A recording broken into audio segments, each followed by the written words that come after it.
प्यारे बच्चों आइए। मेरे बच्चों, रविंद्र अहिरवार, ओम प्रकाश, गोलफ शाह, ओम प्रकाश, अंश मशीन, जय हिंद सर, खुशामदी यूपी से जी, आप सभी का नमस्कार, आप सभी का स्वागत है। आइए मेरे बच्चों आगे बढ़ते हैं। देखिए मेरे सवाल में कह रहा है, एक आदमी ने एक बुक और एक पेन खरीदा 1300 रुपये में। एक बुक और एक पेन खरीदा 1300 रुपये में, कहता है उसने पेन को 20% प्रॉफिट में बेचा है, पेन को भैया 20% प्रॉफिट में बेचा है। और सवाल में कह रहा है बुक जो है ना उसको पाजी बेचा है 25% प्रॉफिट, दोनों ही प्रॉफिट है। कहता है बुक को 25% प्रॉफिट बेचा है, दोनों ही प्लस यानी प्रॉफिट है। और कहता है ओवरऑल को मिला के जो है उसे 23% प्रॉफिट है। कहता है ये बुक और एक पेन 1300 रुपये की है, बुक को उसने बेचा मेरे बच्चों 20%, ना बुक को बेचा 25% प्रॉफिट में, पेन को 20% प्रॉफिट, टोटल प्रॉफिट हुआ 23% प्रॉफिट। तो 25 में से 23 घटाएंगे, 25 में से 24 घटाया 1 12 रुपये देगा, मतलब इसमें से घटाएंगे मेरे बच्चों तो यार 3 से 1 देगा, तेरे को 25 रुपये देगा, तेरे को 40 देगा, 13 से 5 5 25 5 40 5 बता रहे आपने जो यानी अगर मैं बात करूं कि टोटल कॉस्ट कितनी आ रही है उसकी, तो आप ऐसा टोटल कॉस्ट कितनी 1300 रुपये दोनों चीजों की। तो 5 यूनिट की थी पेन और 8 यूनिट की बुक, तो 7 लाख मिलेगा, क्या होगा? तो मेरे टोटल कॉस्ट 5 लाख 5 जमा 8 यूनिट में 13 यूनिट टोटल कॉस्ट 1300 रुपये, बिल्कुल सही है। साथ 1 यूनिट की वैल्यू 100 रुपये, 1 यूनिट की वैल्यू 100 रुपये, तो क्या बुक की कॉस्ट 8 यूनिट 8 900 800 रुपये। तो ये मेरा चौका राइट आंसर जी।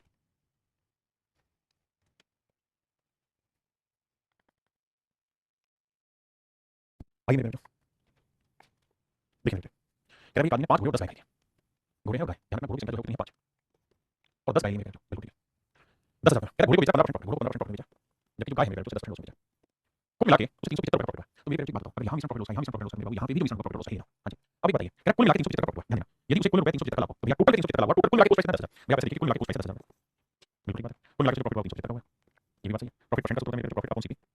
इनटू 100, तो प्रॉफिट मेरे 375, सीपी है 10,000 गुना 100, तो आंसर आएगा मेरे भाई 3.75। इनसे ओवरऑल जो प्रॉफिट परसेंट मिल रहा है पूरी ट्रांजेक्शन को 3.75% है। आप मेरी ठीक है, पर ऐसा है बाबू, ये बताइए ओवरऑल प्रॉफिट उसका 3.75%, तो 15 में से 3.75 11.25 है और मेरे 3.75 में से माइनस माइनस तो आएगा 13.75। क्या कहते हैं डेसिमल से डेसिमल हटाया, बिल्कुल हटा दिया। आगे 25 125 125 25 125 25 125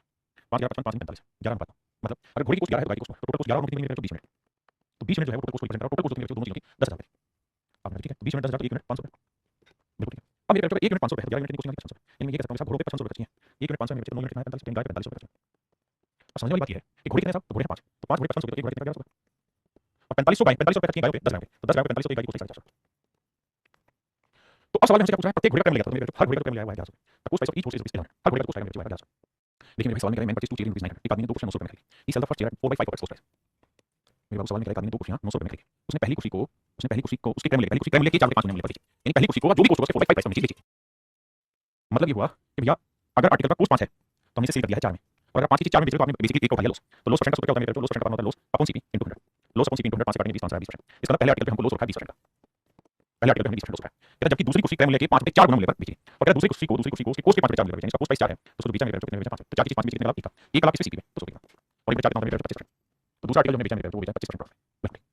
और कहता है जी हमें कुल मिला के 90 रुपये प्रॉफिट हुआ, तो यहाँ प्रॉफिट लॉस परसेंट है, यहाँ प्रॉफिट लॉस परसेंट है, तो यहाँ पे भी मेरे प्रॉफिट लॉस परसेंट का हिसाब होगा, तो यहाँ 90 रुपये प्रॉफिट हुआ, प्रॉफिट परसेंट का सूत्र होता है प्रॉफिट अपॉन सीपी इनटू 100, कोई 90 का लाभ हुआ टोटल 900 पे काटेंगे 10%, यानी ओवरऑल प्रॉफिट हुआ मेरे 10%। पहले एक बार इतनी बात समझ फिर आगे बढ़ा। अब देखिए भैया अब सारी कहानी समझ गए, अब मेरे पेरेंट को मिल रहा है पैसे मेरे पेरेंट को बड़ी वैल्यू से लेगा 25 में से 10 या 15 और 10 में से माइनस करेंगे -20, तो माइनस प्लस हो जाएगा 10 प्लस 20, ये आएगा मेरे पेरेंट 30। हाँ जी रेशियो लेंगे 15 15 15 20 तो 1/2, इसका मतलब मेरे पेरेंट को ये हुआ कि पहला आर्टिकल की कोस्ट 1 यूनिट है तो दूसरा आर्टिकल की कोस्ट 2 यूनिट, तो दोनों आर्टिकल की कोस्ट कितनी 1 2 3 यूनिट, तो 3 यूनिट रिप्रेजेंट कर रहा है 900 रुपये, तो 1 यूनिट की वैल्यू 900 रुपये 300 रुपये। तो सवाल में क्या सस्ते दाम वाली कुर्सी कितनी, सस्ती कुर्सी 1 यूनिट की वैल्यू 300 और महंगी वाली कोस्ट 2 यूनिट है तो 2 यूनिट की 300, यानी महंगे दाम वाली कुर्सी 600 रुपये की है जबकि सस्ते दाम वाली कुर्सी मात्र 300 रुपये की है, तो उसने सस्ते दाम वाली कुर्सी की कीमत क्या थी, तो मेरे नंबर में आंसर होगा ऑप्शन सी। कहता है एक आदमी ने 20 पेन तथा 16 पेंसिल 360 रुपये की लागत में खरीदी, 20 पेन और 16 पेंसिल की लागत में खरीदी मेरे बेटो 360 रुपये, कहता है इसने पेनों को 25% प्रॉफिट बेच दिया, जो पेन थे मेरे बेटो से 25% प्रॉफिट बेच दिया, और पेंसिलों को उसके क्रम लेके 7 रुपये 5 कीमत बेच दिया, पेंसिलों को उसके क्रम लेके 7 रुपये 5 कीमत बेच दिया, मतलब पेंसिल का कोस्ट 5 है तो सेलिंग प्राइस होगा कितना होगा 7, तो 5 की चीज अगर 7 में बेच कितने का लाभ होगा, तो 2 यूनिट का प्रॉफिट 5 पे 100 कितना 5 20 20 40%, तो मेरे बेटो पेन तथा पेंसिल पेंसिलें जो उसने बेची हैं वो बेची मेरे बेटो 40% प्रॉफिट, यानी पेन अगर उसने 25% प्रॉफिट बेचे हैं तो पेंसिलें बेची 40% प्रॉफिट। और कहता है कुल मिला के पूरे सौदे में कुल मिला के मेरे पूरे सौदे में क्या है कुछ 60 रुपये प्रॉफिट हुआ है, 120 का प्रॉफिट हुआ है, तो मेरे प्रॉफिट परसेंट का होता है प्रॉफिट 120 अपॉन सीपी और सीपी इनटू 100, एक बेसिकली बड़ा एक बड़ी मात्रा एक बड़ी होता है 33 बड़ी, यानी मेरे ओवरऑल जो प्रॉफिट बना 33 टू 30%, तो 40 में से 33 घटाएंगे 6 3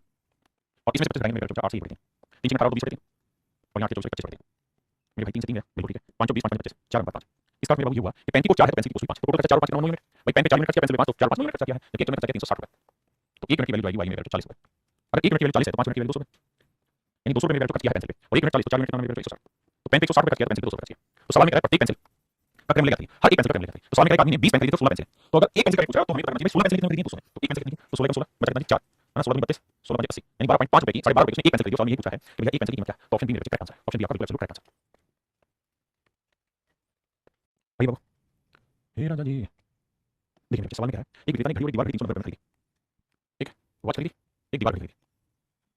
He sells them making a profit of 10% on the watch and 15% on the gold. कहता है एक 10% का प्रॉफिट कमाने की सोची, एक 15% का प्रॉफिट कमाने की सोची। He earns a profit of rupees 10 और उसने कुल मिला के प्रॉफिट कमाया 51 रुपये 50 पैसे का। तो 51 रुपये 50 पैसे का कुल मिला के प्रॉफिट कमाया और उसी की कितना 390। तो सो कितना 10 में घटाएंगे 2 जीरो, 2 जीरो से 2 जीरो से 0। अब 15 की 15 में 135, 15 की 45 नहीं कटेगा। देखो भाई किससे कटा बताओ। अब देखिए भाई करेगा समस्या आ गई, ये करेगा नहीं तो हमें इसमें यही लेना पड़ेगा जो फ्रैक्शन बनेगी वही फ्रैक्शन बनानी होगी, यानी 515 बटे 39% ही हमें लेना होगा। अब आज थोड़ी थोड़ी कैलकुलेशन में दिक्कत होगी आपको, कैसे देखिए मेरे बच्चों, बड़े में से करेंगे 15 माइनस 515 बटे 39 और यहाँ 515 बटे 39 माइनस 10। देखिए मेरे बच्चे यहाँ एलसीएम आएगा 39, 39 को 15 से 15 में 135 हासिल किया और 15 की 45 होती है 58, दिया 585, 585 से 515 घटाओगे 5 5 की बात नहीं के साथ दिया मेरे बच्चे 70 बटे 39। अब आइए यहाँ पे 39 को 10 से गुणा करोगे तो आएगा मेरे बच्चों 390 और 515 से 390 घटाने जाओगे 5000 और यहाँ दिया 11 हो गया 2 आया और 4 3 का 125 दिया 125। अब मेरे बच्चों में रेशियो लेना 39 39 का 5 से काटेंगे 5 70 और 5 से काटेंगे 25 125 तो रेशियो है मेरे बच्चों 14:25। इसका मतलब ये हुआ कि 14 मिनट उसने यहाँ खर्च किया 25 मिनट यहाँ खर्च किया तो 14 25 कितना खर्च हो गया भाई 14 25 हो गया 95 39 मिनट खर्च हो गया जबकि एक्चुअल खर्च कितना है 390 रुपये का। तो 1 मिनट की वैल्यू कितनी आ गई मेरे बच्चों 10 रुपये और अगर 1 मिनट की वैल्यू 10 है तो 25 मिनट की वैल्यू 200 रुपये हो गई और 14 मिनट की वैल्यू 140 रुपये। इसका मतलब मैं सीधा सीधा कह सकता हूँ कि भैया दीवार घड़ी और उनकी घड़ी के बीच का डिफरेंस पूछा है कीमत 250 140 डिफरेंस आएगा 110 रुपये तो मेरे डिफरेंस निकल जाएगा 110 रुपये। देखिए सवाल में कह रहे हैं मैं table chair 45 minute he sells the table loss of 10% chair gain of 10%। कहता है आदमी ने टेबल और चेयर दोनों बेची, ये टेबल होगी मेरे बच्चों। कहता है आदमी ने 500 रुपये में दोनों चीज खरीदी थी, टेबल को 10% लॉस पे बेचा है जबकि चेयर को मेरे बच्चों 10% प्रॉफिट बेचा और कहता है कुल मिलाकर 10 रुपये का ओवरऑल प्रॉफिट हुआ है, कुल मिलाकर 10 रुपये का ओवरऑल प्रॉफिट हुआ है और कहता है 10 रुपये कमा लिया उसने प्रॉफिट। तो भैया 10 रुपये का प्रॉफिट ओवरऑल कमा रहा है इस पे 500 रुपये तो सो कितना तो मेरे भाई मैं ये कहूंगा कुल मिलाकर 2% प्रॉफिट हुआ है। कितने प्रॉफिट हुआ मेरे 2% का तो 10 में से दोगे मेरे बच्चे 8 और 2 में से माइनस करेंगे -10 ये हो जाएगा 2 जमा 10 12 4 दूनी 8 4 की 12 2 अनुपात 3। इसका मतलब ये हुआ मेरे बच्चे टेबल की कॉस्ट 2 है तो चेयर की कॉस्ट 3 तो दोनों की कुल मिलाकर कॉस्ट कितनी होगी मेरे बच्चों भाई दोनों की कुल मिलाकर कॉस्ट कितनी होगी 2 3 5 मिनट 5 मिनट रिप्रेजेंट कर 500 रुपये तो मेरे को 1 मिनट की वैल्यू आएगी 100 रुपये 1 मिनट की वैल्यू 100 तो कह रहा हूं कि करें कुछ करने लगे चेयर का कॉस्ट होगा 300 तो मेरे बच्चे चेयर का कॉस्ट होगा 300 रुपये। ये मेरे सवाल का सही आंसर। देखिए मेरे बच्चे कहता है एक व्यक्ति टाइप 1 के 3 के और टाइप 2 के 6 के 900 रुपये में खरीदता है। टाइप 1 का 1 के और टाइप 2 के 6 के खरीदता है 900 रुपये में। टाइप 1 के को 15% प्रॉफिट देता है और टाइप 2 के को 10% लॉस में बेच देता है। यदि इससे कुल 30 का लाभ हुआ तो भैया प्रॉफिट निकालेंगे तो 30 का प्रॉफिट हुआ किसमें 900 पे तो 100 पे कितना तो मेरे बच्चे 3 30 3 कितना प्रॉफिट कितना मेरे बच्चों 10/3 10/3%। अब आइए तो बड़े में से घटाएंगे 15 में से 10/3 घटाएंगे तो 10 की 15 की 45 45 10 का 35/3 यहाँ मेरे बच्चों 10/3 में से घटाएंगे माइनस करेंगे -10 10 30 40/3। हाँ जी अब देखिए 3 से 3 कट गया 5 40 5 35 तो रेशियो है मेरे बच्चों 8 अब टोटल कॉस्ट कितनी 900 तो 8 7 15 15 यूनिट रिप्रेजेंट मेरे बच्चों 900 रुपये को तो 1 मिनट की वैल्यू कितनी आ गई 60 तो हमसे पूछा टाइप 1 की कीमत होगी तो 4 48 50 एक बात तुम्हारा ये बिल्कुल 30 रुपये लागत टाइप 1 का लेंगे मेरे 5% ऑप्शन गलत है कारण क्या है इन दोनों में किसी का 100 बनेगा 900 बनेगा नहीं ऑप्शन में मिस्टेक है यहाँ पे है ना। देखिए भाई सवाल ये कह रहा है कि देखो भाई 200 दर्जन आम थे उसमें से कुछ आमों को 20% लाभ पर और कुछ आमों को मेरे 10% लाभ पर बेच दिया बाकी सभी आमों को बेचने पर 13% प्रॉफिट कमा सके कहता है कुल मिलाकर 13% प्रॉफिट कमा सके तो मेरे 20 में से 7 और 13 में से 10 3 तो रेशियो है 30 मेरे मैंने आपको ये बताया था कि अगर हर आर्टिकल एक जैसा है तो जो रेशियो सीपी का होगा वही रेशियो क्वांटिटी का भी होगा वही रेशियो मेरे क्वांटिटी का होगा। अगर CP coast price ratio A/B है तो मेरे भाइयों उनकी क्वांटिटी का रेशियो मेरे रेशियो A/B होगा। हाँ जी तो भैया यहाँ 3 मिनट क्वांटिटी है यहाँ 7 मिनट तो जोड़ेंगे 3 और 7 10 मिनट तो 10 मिनट रिप्रेजेंट कर मेरे 200 रुपये ना 200 दर्जन को तो 1 मिनट की वैल्यू 2 3 20 दर्जन तुमसे 20% प्रॉफिट कितने दर्जन बेचे तो 20 30 60 दर्जन तो 20% प्रॉफिट मेरे 60 दर्जन हमने बेचे। हाँ जी देखिए सवाल में क्या है 12,000 में 6 में 12 क्वेश्चन खरीदी कहता है टेबल खरीदी और भैया और क्वेश्चन खरीदी 12,000 कहता है टेबल को 15% प्रॉफिट बेच दिया टेबल को 15% प्रॉफिट बेच दिया बहुत और चेयर को मेरे 10% लॉस बेचा चेयर को मेरे 10% लॉस बेचा और सवाल में कह रहा है कि टोटल गेन वाज 20 कुल मिलाकर लाभ हुआ 300 रुपये का हुआ तो देखो 300 का प्रॉफिट हुआ प्रॉफिट निकालना होगा इसके बाद 300 का प्रॉफिट कितनी 12,000 तो 100 कितना तो इसे काटेंगे 2 0 0 30 25 25% प्रॉफिट आएगा 300 का लाभ 12,000 रुपये 25% कैसे कैलकुलेशन करते हैं दोबारा देखो मेरे 2 0 से 2 0 गया 1 0 से 1 0 गया 3 12 10/4 यानी 5/2 मतलब 5/2% का हमें प्रॉफिट हुआ कुल मिलाकर मेरे 5/2% का प्रॉफिट हुआ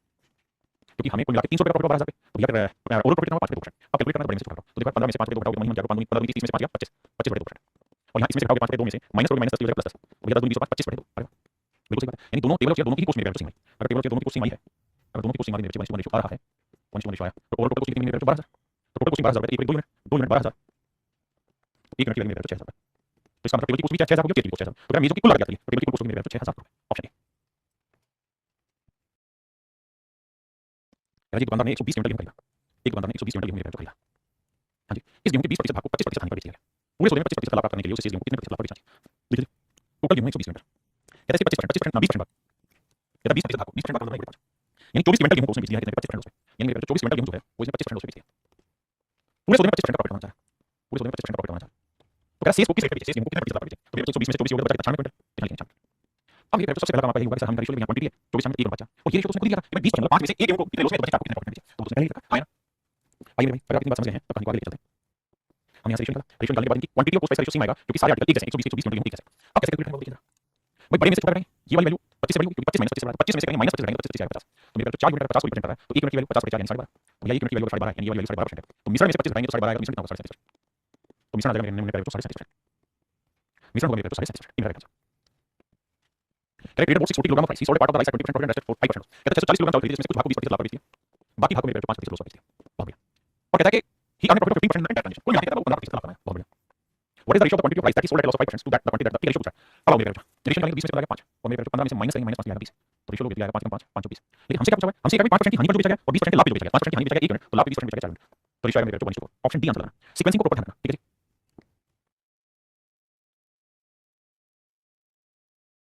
देखिए मेरे सवाल में कह रहा है shopkeeper bought 40 piece of an article at rate of 50 per item. कहता है दुकानदार ने 40 वस्तुएं प्रति वस्तु रुपए 50 की खरीदी, यानी 50 रुपए पर आर्टिकल की चीज खरीदी। और कितने आर्टिकल खरीदे? 40 आर्टिकल खरीदे।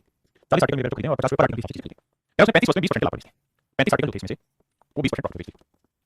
और जो शेष 5 वस्तुएं थी 5 आर्टिकल बचे 40 में 35 5। कहता वो जो थे वो लॉस हो गए कितने पे 10% हानि, क्योंकि डैमेज हो गए थे इसलिए लॉस हो गए 10% लॉस हो गए। तो बताइए उसको कुल मिला के कितना प्रॉफिट लॉस हुआ? आइए मेरे बेटा करते हैं भाई रेशियो लेते हैं 5 5 5 7 7 ये मिश्रण की पहली टाइम सिखाया था ये चीज निकालने का इनका डिफरेंस है, लेकिन डिफरेंस कितना होगा 20 माइनस माइनस 10 तो डिफरेंस आएगा मेरे 30, गलती यहीं करते हैं। इनका डिफरेंस आएगा 30। अब 30 को 7 में बांटना, तो 30 को मेरे 7 में बांटना आप कहीं बांट कोई नहीं, तो इसे बांट जाएगा 30 गुना 7/8 और इसे बांट 30 गुना 1/8, 2 2 15 30 या 15/4 15/4 का मतलब बन गया 4 की 12 3.75%। इसको निकालने को कैसे निकालेंगे? अब मेरे ये वाली जो वैल्यू होगी ऐसी वैल्यू होगी 20 में से घटाने के बाद 3.75 तो घटाना आएगा इसमें 3 4 16 और 7 घटाएंगे 2 यानी कुल मिला के 16 सही 16.25% का प्रॉफिट होगा। कुल मिला के मेरे जो प्रॉफिट होगा वो होगा 16.25%। हां जी मेरे जो हम टाइप 4 पे बढ़ाएं। देखिए सवाल क्या है, सवाल बढ़िया उसके बाद आंसर। पानी को दूध के साथ किस अनुपात में मिलाया जाएगा कि मिश्रण को कम मूल्य पर बेचने से 20% का लाभ प्राप्त हो? सवाल मेरा पानी को दूध के साथ किस मूल्य पर बेचा जाए? बड़े ध्यान से लेंगे। In water water mix with milk के साथ मिक्स करना so that A profit of 20% can be obtained by selling the mixture at the cost price. इस सब्जेक्ट से करना सवाल ये कह रहा है, कहता है पानी को दूध के साथ किस अनुपात में मिलाया जाए कि मिश्रण को कम मूल्य पर कम मूल्य ये मिश्रण को कम मूल्य पर बेचते हैं तो ये हमें 20% का प्रॉफिट है, हमें 20% का प्रॉफिट है। मैं आपको सवाल बोल रहा हूं उस सवाल से ही कॉन्सेप्ट समझेंगे जो टाइप 4 का कॉन्सेप्ट है। क्या भाई मान लीजिए प्योर मिल्क का रेट है, प्योर मिल्क का रेट है वो है 50 रुपए लीटर, एग्जांपल देते हैं मान लीजिए 50 रुपए लीटर, कितना बेचे 50 रुपए लीटर। एक दूधिया है भाई, दूधिया एक दूधिया है, इस दूधिया ने क्या किया 20 लीटर तो ले गया प्योर मिल्क, 20 लीटर तो ले गया प्योर मिल्क और 5 लीटर मिलाया इसके अंदर पानी, 5 लीटर मिलाया पानी, तो ये बताओ जो मिश्रण तैयार होगा कितने लीटर का होता है? 20 और 25 लीटर का मिश्रण तैयार होगा। 20 लीटर प्योर मिल्क है 5 लीटर पानी है तो मिश्रण तैयार होगा 25 लीटर होगा। तो जब ये दूधिया बेचने जाएगा ना तो वो किसी भी ग्राहक को ये नहीं कहेगा मैं मिश्रण बेच रहा हूं, वो यही कहेगा मैं प्योर मिल्क बेच रहा हूं, मिल्क बेच रहा हूं, क्या बेच रहा हूं मिल्क ही बेच रहा हूं। वो कभी भी नहीं कहेगा मैं मिश्रण बेच रहा हूं दूध पानी लगा बेच रहा हूं, दूध पानी लगा बेच रहा हूं, कभी नहीं कहेगा, हमेशा कहेगा कि भैया मैं दूध बेच रहा हूं। और मजे लेने के लिए आपको क्या कहेगा कि भैया तू जानता है मार्केट में दूध का रेट क्या है 50 रुपए लीटर प्योर मिल्क, भाई मैं अपने मिल्क को ना कोस्ट प्राइस पे ही सेल कर रहा हूं, कोस्ट प्राइस पे ही सेल कर रहा हूं। देख मैं तो आ रहा हूं जा रहा हूं दूध लेकर, लेकिन जिस रेट में मैं खरीदता हूं उसी रेट में तुम्हें चीज दे रहा हूं। भाई 50 रुपए लीटर खरीदती है मिश्रण मार्केट में मैं तो 50 नहीं दे रहा हूं। तो भैया हम देखते हैं कहानी को, कहानी देखने के लिए देखते हैं कि कोस्ट क्या है। भाई 20 लीटर दूध है और प्योर मिल्क का रेट कितना है 50 रुपए लीटर, तो 1000 रुपए तो कोस्ट आ रही है। भाई 5 लीटर पानी है और पानी की कोस्ट 0 रुपए लीटर, तो मेरे टोटल कोस्ट नहीं 20 1000 1000 में 0 रुपए तो 1000 यानी एक्चुअल में पूरे मिश्रण की कोस्ट 1000 रुपए बैठी, पूरे मिश्रण की कोस्ट बैठी 1000 रुपए। जब वो बेचने लगा तो ग्राहक को क्या 20 और 5 मिला नहीं, 25 लीटर दूध आप बेचना 25 लीटर दूध है और साहब मैं जिस रेट दूध खरीद के लाता हूं 50 रुपए लीटर उसी रेट में आपको बेच रहा हूं 50 रुपए लीटर की चीज आपको दे रहा हूं। तो 25 लीटर की 50 के भाव से नहीं बेचेगा 25 5 1250 रुपए बेचेगा। बेच आज भी दूध कोस्ट प्राइस पे ही रहा है। मेरे जो सवाल क्या है कि वो ये है कि मैं बेच भी कोस्ट प्राइस पे हूं, लेकिन वो क्या है दूध से प्रॉफिट कमा रहा है, कितना प्रॉफिट कमा रहा है 1000 की चीज 1250 बेच 250 प्रॉफिट कमा रहा है। तो भैया 250 का दूध प्रॉफिट कमा रहा है कितने पे 1000 पे तो 100 कितना अब जानते काटेंगे 25 25 100 बेच रहा है 25%, एक बेच रहा है मेरे 25%। क्या मेरी बात समझ में आई? फाइन मैं अपनी बात फिर से बताता हूं। भाई दूध ये कह रहा है कि मैं अपने मिश्रण को कोस्ट प्राइस पे सेल कर रहा हूं, भाई मैं अपने दूध को कोस्ट प्राइस पे सेल कर रहा हूं, लेकिन दूध नहीं वो मिश्रण दूध पानी का, लेकिन फिर भी दूध प्रॉफिट हो रहा है 25% का। क्या आप में से कोई दिमाग लगा के बता सकता है कि जब 50 रुपए लीटर दूध खरीद रहा है तो 50 रुपए लीटर दूध को बेच देना तो प्रॉफिट कैसे होगा? अगर 50 रुपए लीटर खरीद रहा है 50 रुपए लीटर बेच रहा है तो प्रॉफिट कैसे होगा? ये बताइए मुझे, आप इनसे प्रॉफिट होगा क्यों भाई आप बताना। बिल्कुल ऐसा इसलिए हो रहा है क्योंकि उसने सच में ध्यान दोगे तो 5 लीटर तो पानी था जो उसके घर में फ्री में आया हुआ था, उसी को ही तो उसने दूध के भाव से बेच दिया। भाई ये 5 लीटर पानी उसके घर में फ्री में आया था, 5 लीटर पानी से 25 रुपए के भाव से बेच के ही तो 5 लीटर पानी 50 रुपए के भाव से बेच के, क्योंकि 5 लीटर पानी से दूध के भाव से बेच दिया, यहीं से 250 रुपए निकल रहा है प्रॉफिट और कहां से प्रॉफिट हुआ? भाई इसने 250 रुपए का प्रॉफिट कमाया मेरे जो ये यहीं से कमाया और कहां से कमाया? आपने बिल्कुल ठीक है। यानी अगर दिमाग दौड़ाने वाला होगा सर तो ये कहेगा कि भाई जो 20 लीटर दूध था ना इसमें इसने 5 लीटर पानी लाया, तो जो 20 लीटर दूध में 5 लीटर पानी लाया यही इसका प्रॉफिट है। रेट हमारा बोलिए कि नहीं है समझ आ रहा है सर 20 लीटर दूध में 5 लीटर पानी लगा ना तो यही इसका सच में प्रॉफिट है, यही 25% है, यही 25% है, कुछ है ही नहीं। मतलब ये हुआ कि सर नीचे जो है ना हमेशा प्योर चीज लिख लेंगे आपने और ऊपर जो है वो एडल्ट्रेट चीज लिख लेंगे, जो मिलावट नहीं एडल्ट्रेटेड यानी जो मिलावट है वो। भाई 20 लीटर प्योर मिल्क 5 लीटर पानी लाया तो 5 रुपए की स्टॉक होगी तो 1 बटे 4 जो आएगा वही तो 25% होता है, 25% की बचा करोगे तो 4 प्योर मिल्क 1 एडल्ट्रेट पानी को 1 एडल्ट्रेट प्योर मिल्क 1 पानी को। तो आगे से इस बात को ध्यान रखना जब भी मिश्रण कोस्ट प्राइस पे सेल कोस्ट प्राइस पे सेल हो तथा मिलावटी चीज फ्री में हो, मिलावटी चीज फ्री में मिले मिलावटी चीज फ्री में मिले तो जब भी मिश्रण को कोस्ट प्राइस पे बेचा जाए मिलावटी चीज फ्री में मिले तो मेरे प्रॉफिट परसेंट की कैलकुलेशन के लिए बेसिक तरीका हमेशा ये रहेगा क्या कि साहब जो प्योर चीज है वो नीचे और जो एडल्ट्रेट चीज है मिलावटी है वो ऊपर, मिलावट ऊपर लिख दो और प्योर चीज नीचे लिख दो डायरेक्ट आंसर। हां जी अब यही कॉन्सेप्ट है। अब इस सवाल का क्या भाई 20% का प्रॉफिट हुआ है मान ली बात 20% 1/5 दो चीजें सबसे पहले ये कि एक चीज मिला जाए फ्री में मिलेगा तो पानी जो है ना वो फ्री में मिलेगा, दूसरा मिश्रण को सेल करेगा कोस्ट प्राइस पे, ठीक है। तो भैया नीचे वाला पार्ट हमेशा मिल करना और ऊपर वाला पार्ट जो चीज मिला उसका मिला कर पानी का। अब रेशियो से किसका पूछा है तो रेशियो पानी को दूध में तो पानी 1 भाग और मिल्क 5 तो 1/5 मिला रहा। ऑप्शन बी आपका करेक्ट आंसर, ऑप्शन बी आपका करेक्ट आंसर। सवाल में करेंगे what ratio what we need to split so that there is a profit of 12.5% sold at the cost price. कहते हैं मिश्रण को उसकी लागत मूल्य पर बेचा जाता है तो 12.5% का प्रॉफिट होता है। मेरे बेटे 12.5% की फ्रैक्शन तो आपने कहना है 1/8 इसका मिल्क का जो पार्ट होगा 8 होगा तो पानी का पार्ट होगा 1 in what ratio water mix with milk पहले वाटर फिर मिल्क तो 1/8 है तो रेशियो आएगा ऑप्शन बी। कहता है मिल्क को के साथ पानी को किस रेशियो में मिलाएं कि मिश्रण को कोस्ट प्राइस पे बेचते हैं तो 16 से 3% का प्रॉफिट होता है तो फ्रैक्शन में 1/8 यानी इसका मतलब मिल्क का पार्ट 6 होगा तो पानी का पार्ट होगा 1 कि पानी को दूध में मिलाएगा इन व्हाट रेशियो वाटर तो वाटर पहले को मिल्क वाले को 1/5 ऑप्शन ए। कहता है कि milk seller milk sells milk only at cost price but he adds little water to which he earn 25% profit कहता है 25% का प्रॉफिट होता है फ्रैक्शन में 1/4 तो सवाल में क्या मिश्रण में पानी का प्रतिशत क्या तो भैया ये वाटर है ये मिल्क है भैया वाटर जो है मेरे जो एक भाग है तो मिल्क क्या है मेरे जो 4 भाग, तो मिश्रण कितना होगा जी 5 मिनट, क्योंकि एक पानी 4 मिल्क है तो मिश्रण हो गया 5, तो 5 भाग में मेरा पानी कितना परसेंट है, एक 5 में 1 कितना परसेंट है, यानी मेरे जो नए मिश्रण में जो पानी है वो 20% है।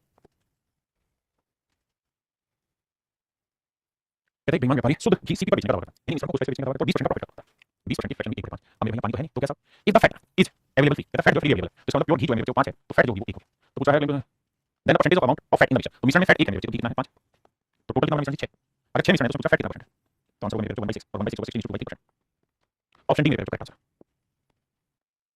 देखिए भाई, क्या मिश्रण को लागत मूल्य पर बेचकर एक आदमी 26 सही 2 के 3% का प्रॉफिट कमाता है, तो भैया 26 सही 2 के 3% की फ्रैक्शन बनाएंगे तो 26 दिया मेरे 78 में 80 80 परसेंट बनाने के लिए बड़ा 100 20 80 20 या मेरे 4 अब लिखिए find the ratio water milk in the water milk solution, तो मेरे जो नीचे वाला मिल्क होगा 15 और वाटर होगा ऊपर वाला 4,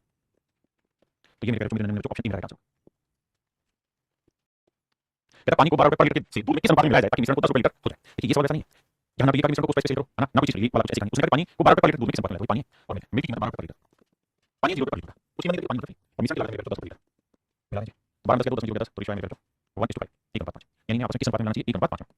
इस बात का ध्यान रखें क्या कि हम तभी ये कर रहे हैं वो फ्रैक्शन वाला जब एक चीज फ्री अवेलेबल मिश्रण को स्पेसिफाई बेचा जाए, यहाँ को स्पेसिफाई नहीं, यहाँ मिश्रण 10 रुपए लीटर बेचा जाए, मतलब मिश्रण की कीमत 10 रुपए हो जाए। देखिए मेरे सवाल में क्या है, एक व्यक्ति 25 रुपए लीटर दूध खरीदता है और उसमें पानी मिलाता है, वह उसी दर पर मिश्रण को बेचता है, सब ध्यान से वह उसी दर पर मिश्रण को बेच देता है, मतलब कोई मिश्रण बेच देता है और इस तरीके से 11.11% का प्रॉफिट होता है। तो बताइए प्रत्येक लीटर दूध में मिलाए गए पानी की मात्रा क्या होगी, यानी हर लीटर दूध में पानी कितना मिला रहे हैं, इंग्लिश में पढ़ते हैं सवाल में क्या है, he sells the mixture at the same rate मतलब जिस रेट में चीज खरीदी उसी रेट में चीज बेचा और इस तरह मेरे 11.11% का प्रॉफिट होगा। इसकी फ्रैक्शन की 1 बना याद 1/9 का मतलब ये होगा जो कि प्योर मिल्क जो है उसका पार्ट 9 है तो वाटर का पार्ट कितना होगा 1, बिल्कुल ठीक है। अब मुझे सवाल में क्या है, find the amount of water added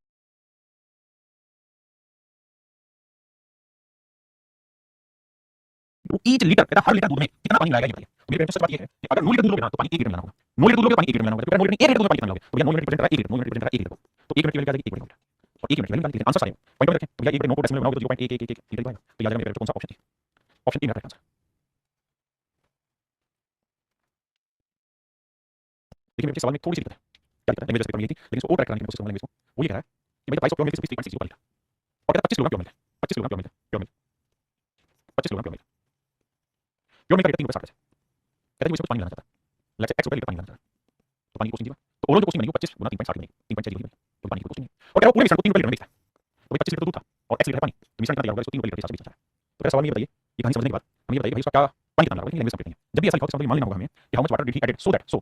he doesn't lose कहता कितना पानी वो मिलाया ताकि उसको कोई हानि ना हो, तो उसे कितना पानी मिलाया ताकि उसे कोई हानि ना हो, ताकि उसे कोई हानि ना हो, ताकि उसे कोई हानि ना हो, कहता कितना पानी वो मिलाया ताकि उसे कोई हानि ना हो, ये लैंग्वेज में लिखा होना चाहिए, लिखा नहीं था पेपर में ऐसे सवाल था, मतलब ये ऐसा मान लेना, वैसा मान लेना इसका मतलब ये है कि जितना हमारा कोस्ट होगा हमारा सेलिंग प्राइस तो हमारा सेलिंग प्राइस 25 x 3 मैं शॉर्ट में होगा और कोस्ट भैया 25 गुना 3.6 तो देखो 3 से काटेंगे तो 1.2 25 और 37 आया 25 25 30 आएगा तो 25 जमा x बराबर 30 x की वैल्यू 5, इसका 5 लीटर पानी से मिलाना होगा और 5 लीटर पानी मिलाना होगा तो यही मेरे आपके साथ सही है ना, लेकिन मैं कह रहा हूं ये लैंग्वेज एक बार कंप्लीट नहीं होती आपको घबराना नहीं है, पेपर में कैसे करना चाहिए बात करते हैं। भाई आपने एक चीज देखनी है क्या कि भाई हमारा जो मिश्रण है उसकी कोस्ट बढ़ेगी 3 रुपए 60 पैसे, बिल्कुल ठीक है, अगर देखें तो मिश्रण को जो बेच रहा है भाई हमारी जो एक्चुअल कॉस्टिंग है मिश्रण मतलब प्योर मिल्क वो है 3 रुपए 60 पैसे 3 रुपए 60 पैसे पर लीटर और जो सेलिंग प्राइस देगा वो देगा 3 रुपए पर लीटर, यानी हर लीटर कितने का खरीदा देगा इससे हमें लॉस होगा,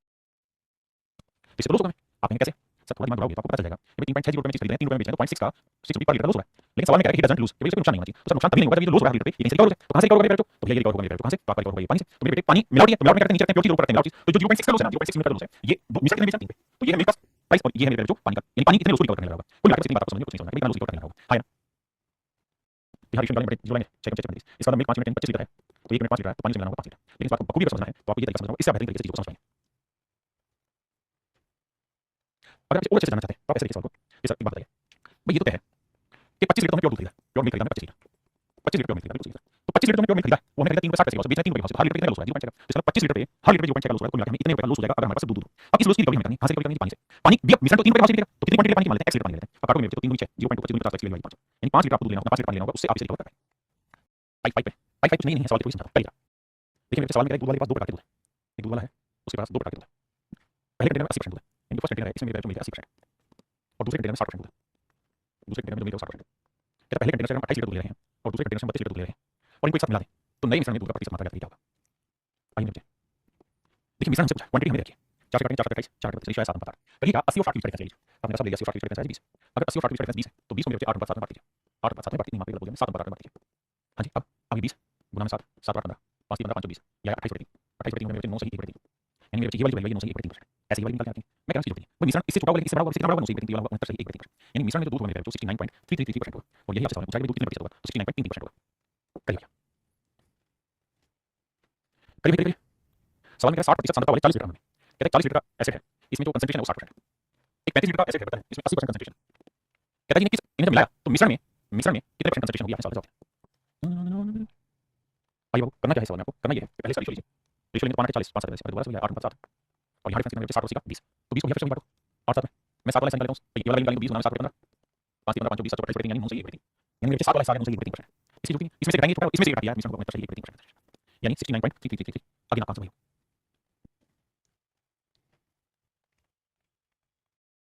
कहते हैं what ratio 20% ethanol be mixed 40% ethanol. कहता है 20% एथनॉल का सॉल्यूशन है हमारे पास और 40% एथनॉल का सॉल्यूशन है। कहता है किस अनुपात में मिलाएं कि जो मिश्रण हो 28% एथनॉल का बन जाए,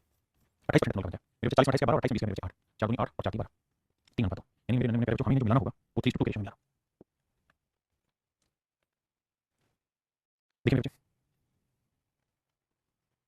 क्या solution A contain 10% acid and solution B contain 30% acid. क्या दो सॉल्यूशन की सॉल्यूशन ए और बी। ए में जो एसिड है वो 10% है और बी में जो एसिड है वो 30% है। कहते हैं किस रेशियो में मिलाएं कि जो मिश्रण बने उसमें एसिड 25% हो जाए। तो देखिए मेरे बच्चे 30 में से 25 का 5 25 में 10 का 15, तो रेशियो है मेरे बच्चे 5 का 5 5 का 1:3। Option C, option C. कहते हैं 2 mixture of milk and water contain 40% milk. कहता है दो बर्तन है जिसमें दूध और पानी का मिश्रण है। पहले बर्तन में दूध जो है वो 40% है जबकि दूसरे बर्तन में दूध 80% है ना। पहले बर्तन में दूध 40% है तो दूसरे में 80% है। देखिए दो बर्तन है, पहला बर्तन है ये दूसरा बर्तन है। पहले बर्तन में दूध पानी का मिश्रण है लेकिन उसमें जो मिल्क है वो किस रेशियो में 40%। जो दूसरा बर्तन है उसमें मिल्क किस रेशियो में 80%। पहले वाले में 40% है दूसरे वाले में 80%। कहते हैं दोनों को किस अनुपात में मिलाएं। कहते हैं भाई दोनों को किस रेशियो में मिलाएं कि नए मिश्रण में दूध 50% हो जाए। ये बच्चे बात को ध्यान रखना, जहां मिल्क ले रहे हैं यहाँ पे मिल्क लेंगे, यहाँ पे मिल्क लेंगे 80 में 50 या 30 50 40 10। तो रेशियो है 3:1। अब मैं आपसे एक बात जानना चाहता हूँ, तीन अनुपात किसका रेशियो है। आपके पास तीन ऑप्शन है, क्या ये मिल्क का रेशियो है, क्या ये वाटर का रेशियो है,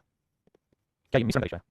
क्या ये मिक्सचर का रेशियो है। किस चीज का अनुपात है, मिल्क का या वाटर का या मिक्सचर का, किस चीज का रेशियो है मेरे बच्चे। तो मेरे भाई आपका जवाब होगा कि जनाब ना तो ये मिल्क का रेशियो है ना ये वाटर का रेशियो है, मिश्रण का रेशियो। आपने क्यों सर, इसलिए क्योंकि 80% का मतलब है कि मिश्रण सोलिड है तो उसमें मिल्क 80, मिश्रण सोलिड है तो उसमें मिल्क 40 और यहाँ पे मिश्रण सोलिड है तो मिल्क 50, यानी ये सारी चीजें मिश्रण के एस्पेक्ट में हो जाती है। अगर मैं इसी बात को पानी के लिए लेके चलूं तो एक बात बताऊं मेरे बच्चे, जो पहला बर्तन है इसमें मिल्क कितना है तो आपने 40%, पहले वाले में मिल्क 40 तो बाकी 60% पानी होगा, बिल्कुल ठीक है। जो दूसरा बर्तन है मेरे उसमें मिल्क कितना है 80% तो बाकी 20% क्या होगा पानी,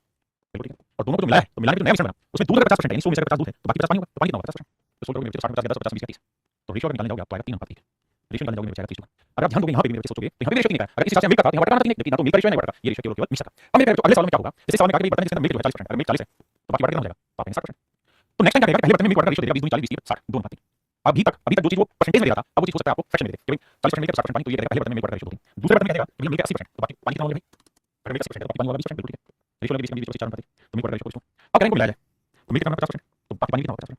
तो काटो दिया जाएगा 1:2। यानी जानते हो सवाल में क्या देगा, अगले सवाल में ये कहेगा एक बर्तन है जिसमें मिल्क वाटर का रेशियो 2 3 है, एक बर्तन है जिसमें मिल्क वाटर का रेशियो 2 3 है, दूसरा बर्तन है जिसमें मिल्क वाटर का रेशियो 4 है। ये वाला अब आप ये बताइए किस अनुपात में आपस में मिलाएं कि नए बर्तन में मिल्क वाटर का रेशियो 1:1 होना चाहिए, यानी किस अनुपात में मिलाएं कि नए बर्तन में मिल्क वाटर का रेशियो 1:1 होना चाहिए। तो मेरे भाई इस बात को बड़े ध्यान से समझिए, आप चाहें तो इन परसेंटेज में कन्वर्ट कर सकते हैं, चाहे रेशियो में लिख सकते हैं। सवाल को परसेंटेज बनाना, आपके मिश्रण में 3 और 2 5 और इसमें 2 कितना है तो 2 के 5 कितना 40%, आप परसेंटेज ले सकते हैं और रेशियो में भी। अगर रेशियो में सवाल देगा तो आपको ये सवाल जो मैंने वहां किया सेम सवाल ऐसे लिख देगा। एक बार रेशियो वाला सवाल पढ़िए, एक बार वही सेम सवाल दिया मैंने बस परसेंटेज का मैंने रेशियो बना दिया। देखिए मेरे सवाल में दो बर्तन में दूध पानी का अनुपात 2 अनुपात 3 है। देखिए ऐसे दो तरीके से समझाता हूं। पहला, आप ये बताइए पहले बर्तन में मिल्क कितना है, परसेंटेज बनाते हैं फ्रैक्शन में तो मिल्क वाटर का रेशियो 2 3, अगर मिश्रण 2 3 5 मिनट है तो मिल्क कितना है 2 तो 2। दूसरे बर्तन में कितना है तो 4:1 यानी मिश्रण 4 5 मिनट बना तो उसमें मिल्क 4। हां जी, और दोनों को मिला दिया तो नए बर्तन में मिल्क वाटर का रेशियो होगा 1:2, तो नए बर्तन में दूध हुआ 1 मिश्रण हुआ 1:2। आपने बिल्कुल ठीक बात है। हां जी, अब मेरे बच्चे मिक्स करना देखिए तरीका क्या होगा, बड़े मिश्रण 4 5 से घटाओ 1:2 और 1/2 में से 2/5 करें। ऐसे में 5 10 5 10 2 4 2 5 10 5 2 5 10 5 5 10 4 10 से 10 में 4 5 3 और 5 चल जाएगी, यानी हमने मिलाया 3:1 रेशियो। इस बात में मिलाया 3 अनुपात 1। अब अगर आप चाहते हो कि सर ये फ्रैक्शन की कैलकुलेशन से बचना चाहते हैं, हम फ्रैक्शन में नहीं जाना चाहते, काम क्या होगा, यहाँ क्या लिखा होगा 5 तो 5 तो कैसे मिलेगा 10 तो 10 यहाँ पे भी बना दो यहाँ पे भी कर दो। इसका फायदा ये होगा फ्रैक्शन नहीं 5 2 2 4 यहाँ हो गया 4 या 5 2 2 4 और यहाँ 2 5 10 5 तो 8 में से 5 या 3 और 5 में से 4 मिलेगा 1। तो यहाँ जो रेशियो है ना वो रेशियो है मेरा 3:1, यानी ये तरीका है जिससे आप सवाल को आसानी से सोल्व करते हैं। दूसरी बात इस बात को भी ध्यान रखिए, जरूरी नहीं है मिल्क अगर वाटर भी लेंगे तब भी आंसर सही है, अलग नहीं है। जैसे अगर मैं इसी सवाल में वाटर लूं, पहले बर्तन में पानी कितना है तो 3/5 है, दूसरे वाले में पानी कितना 1/5 है और पूरे बर्तन में पानी कितना 1/2 है। देखिए तो 5 2 कैसे आएगा 10 5 2 2 5 2 2 2 5 10 5 तो मेरे 6 में से 5 या 1 और 5 में से 2 3 तो आपने देखा रेशियो हर हाल में मिश्रण का ही आता है, रेशियो मिक्सचर का आता है, मिल्क लेते हैं वाटर लेते हैं, बस ध्यान रखिए मिल्क ले रहे हैं मिल्क वाटर ले रहे हैं वाटर। अब इस तरफ सॉल्व करें।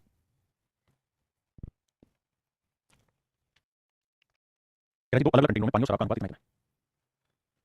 सवाल में कह रहा है भैया वाटर और वाइन का रेशियो है, पहले वाले में 2 3 है, दूसरे वाले में वाटर वाइन का रेशियो है वो 4 5 है। इसी को लेते हैं वाटर को ले लेते हैं, पहले वाले में पानी कितना है तो 2/5 है क्योंकि 2 और 3 5, दूसरे वाले में पानी 4 5 4 होगा तो दूसरे वाले में पानी मेरे 4 होगा। यार दोनों को मिलाएगा, जब दोनों को मिलाएगा तो क्या वाटर तथा वाइन का रेशियो 5/7 है, वाटर और वाइन का रेशियो है वो 5/7 है,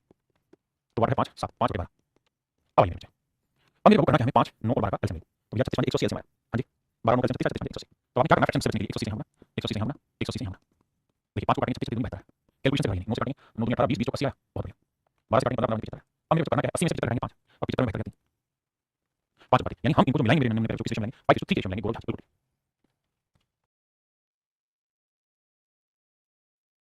देखिए मेरे सवाल में कह रहा है ग्लास में दूध पानी का अनुपात 3 अनुपात 5 है, एक बर्तन में मिल्क वाटर का रेशियो है 29:5, दूसरे ग्लास में मिल्क वाटर का रेशियो है 6:1। इन दोनों को किस रेशियो में मिलाया जाए कि मेरी प्रोडक्ट रेशियो 1:1 हो जाए। इस अनुपात में मिलाया कि मेरी प्रोडक्ट रेशियो 1:1 तो मेरे पहले बर्तन में कितना है तो 3/8 3/8 दूसरे बर्तन में कितना है तो अपने 6/7 भाई मैंने कर लिया टोटल 6/7 7 में कितना और मिश्रण में कितना 1/2 अब मेरे लाला एक ही काम करना है क्या साहब कि 8 2 और 7 कैल्शियम तो यार 56 56 यहाँ बना लिया बाबू यहाँ बना लिया और यहाँ अब देखिए 7 और 56 48 आएगा बहुत सुंदर 28 आएगा बहुत सुंदर और मेरे 4 7 7 21 आएगा बहुत सुंदर 48 में 28 का 20 और मेरे 28 में 21 का 7 तो यानी किस अनुपात में मिलाना होगा मेरे पास सर 20:7 मिलाना होगा 20:7 मिलाना होगा देखिए ये भी सवाल कहता है दो बर्तन ए और बी पहले बर्तन में प्रोडक्ट रेशियो 4 3 है दूसरे वाले में प्रोडक्ट रेशियो 2 3 किसी को कर लीजिए मेरे प्रोडक्ट दोनों मैं सब कर लेता हूं पहले वाले में दूध 3 और 4 7 तो 3/7 दूसरे वाले में पानी क्या मेरे 3/5 और कोई मिश्रण में पानी कितना 1/2 क्योंकि 1:1 भाई आधा दूध आधा पानी है तो 1:1 हां जी अब आइए मेरे 2 5 7 कैल्शियम है 5 2 70 या 10 30 तो 5 70 42 35 42 में 35 का 7 और 35 का 5 तो मेरे प्रोडक्ट रेशियो है 7:5 यानी हमें किस अनुपात में मिलाना चाहिए 75 रेशियो में मिलाना चाहिए देखिए सवाल मेरा दो बातों में split water ratio 1:3 split water split एक बार सॉल्व करके वैसे स्प्लिट वाटर मिश्रण रेशियो डिस्टेंस अब ध्यान दीजिए पहले स्प्लिट वाटर और कहता है इनको मिलाया गया तो नई मिश्रण स्प्लिट वाटर रेशियो 1:2 इसी बीच स्प्लिट को पहले बर्तन में 1 3 4 1 4 स्प्लिट तो दूसरे बर्तन में स्प्लिट लेंगे तो 3 और 5 8 और नई मिश्रण स्प्लिट को तो 1 मेरे बच्चे फ्रैक्शन से करने के लिए क्या है फ्रैक्शन से 3 और 8 कैल्शियम 24 होगा 3 8 24 8 8 के 24 3 9 आया 4 के 24 आया अब मेरे को करना है 9 में 7 गया 1 8 में से चाहिए तो जो रेशियो निकल आएगा 1:2 यानी आप इन्हें मिक्स करेंगे लेकिन किस रेशियो में 1:2 रेशियो 1:2 में मिक्स करना होगा देखिए मेरे बच्चे सवाल में कहता है two different kind of alcohol in the first mixture the ratio alcohol to water is 3:4 कहता है पहले वाले में अल्कोहल वाटर रेशियो 3 4 और दूसरे में alcohol water ratio 5:6 if he mixes the two given mixture and mix third mixture fitting इस सब ध्यान से देखिएगा कहता है उसने तीसरा मिश्रण बनाया वो 18 लीटर में यानी जो रिजल्ट निकल आएगा वो 18 लीटर मिश्रण आएगा और जो 18 लीटर मिश्रण आएगा उसमें अल्कोहल वाटर रेशियो आएगा मेरे 4/5 आएगा आप ठीक है देखिए तो पहले बर्तन में अल्कोहल वाटर 3 4 तो 3/7 3/7 आप ठीक है दूसरे वाले में अल्कोहल वाटर क्या आ गया 5 6 तो 5 गया तीसरे वाले में अल्कोहल वाटर 4 अब देखिए 7 में क्या कैल्शियम नहीं तो 7 गुना 9 गुना 99 गुना 7 करेंगे तो 3 600 आएगा तो मेरे बच्चे में करना क्या है जब सारी टाइम में अपनी मर्जी से 7 गुना 9 गुना डालिए धीरे धीरे आप समझ जाएंगे कौन सा कहाँ कर रहा है क्या लिखना चाहिए समय बचे ये टाइम धीरे धीरे समझ जाएंगे 7 गुना 9 गुना अगर मैं समझदार हूं मुझे पता है कि 9 7 11 करने का या 7 गुना 11 से लिखूंगा यहां मेरे तो 11 है तो 9 से लिखूंगा या 7 तो 11 गुना 9 लिखूंगा ये काम होना चाहिए अब देखिए 7 से 7 के 11 99 3 गुना करेंगे 257 या 11 से 11 9 से 5 5 5 5 3 300 यहां 9 से 9 11 से 4 4 4 4 4 300 आएगा अब मेरे 300 300 7 और 308 में 257 में गया तो यहां मेरे 8 3 था यानी हम इन्हें मिक्स करेंगे इस रेशियो में 7 अनुपात यहां यानी पहले वाले से 7 यूनिट लेंगे तो दूसरे से क्या तो टोटल 7 हो गया 7 हो गया 18 यूनिट 18 यूनिट बेसिकली नया मिश्रण है सवाल में नया मिश्रण 18 लीटर तो मेरे 18 यूनिट 18 लीटर है इसका मतलब 1 यूनिट तो 7 यूनिट कितना होगा 7 यानी 7 लीटर अब सवाल में पहले वाले मिश्रण कितनी मात्रा डाली तो मेरे पहले वाले मिश्रण में 7 लीटर मात्रा डाली पहले वाले मिश्रण में 7 लीटर मात्रा मिश्रण पहले वाला 7 लीटर देखिए इस सवाल में परेशानी नहीं इसको सिंपली फ्रैक्शन में आप रेशियो डाल देखिए मुझे सबसे पहला काम करो 69 सही 3 बटे फ्रैक्शन आ गया 69 सही 3 बटे फ्रैक्शन मेरे बच्चे को बनाना है 1 7 7 तेरा ठीक है 11 जोड़ो मेरे बच्चे 11 जोड़ो तो यह 89 और जमा 3 करोगे यह 900 यह मेरे 900 बटे 13% और मेरे बाबू अगर आप 900 13% की फ्रैक्शन जाओगे 2 0 यह 9 बटे 13 हां जी इसका मतलब ये मेरे कुल मिला के मिश्रण है टोटल मिश्रण है वो 13 यूनिट है यानी इस फ्रैक्शन 9 बटे 13 9 बटे 13 तो नए मिश्रण में दूध की मात्रा नया मिक्सचर है तो मिक्सचर है तो उसमें मिल्क कितना मिल्क कितना यानी मिश्रण में कितना पानी कितना 4 अब आइए पहले वाले बर्तन में मिल्क वाटर रेशियो दिया हुआ कितना 8 5 दूसरे वाले में मिल्क वाटर रेशियो 5 हो गया पहले वाले में मिल्क 8 बटे 13 दूसरे वाले में मिल्क 5 बटे 7 और नए मिश्रण में कितना होगा 9 बटे 13 अब क्या करेंगे 13 और 7 कैल्शियम है 91 से 91 से 91 से हम 13 7 7 56 13 7 65 13 7 65 अब मेरे को 65 में से 65 और 63 में से 56 गया तो 7 तो रेशियो 2 5 इसका मतलब हमने इनको दोनों को मिलाया है इस रेशियो में इस रेशियो में मेरे जो हम इन्हें मिलाएंगे इस रेशियो में इस रेशियो में फाइन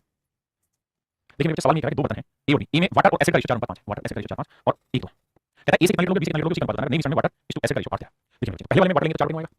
दूसरे वाले में वाटर लोगे तो 1 आएगा और नए मिश्रण में वाटर लोगे तो 8 आएगा अब ये लो भैया 9 3 के कैल्शियम लेंगे तो 3 को हटा 9 7 आएगा चल के बार मोहब्बत करते हैं देखो 9 7 7 28 21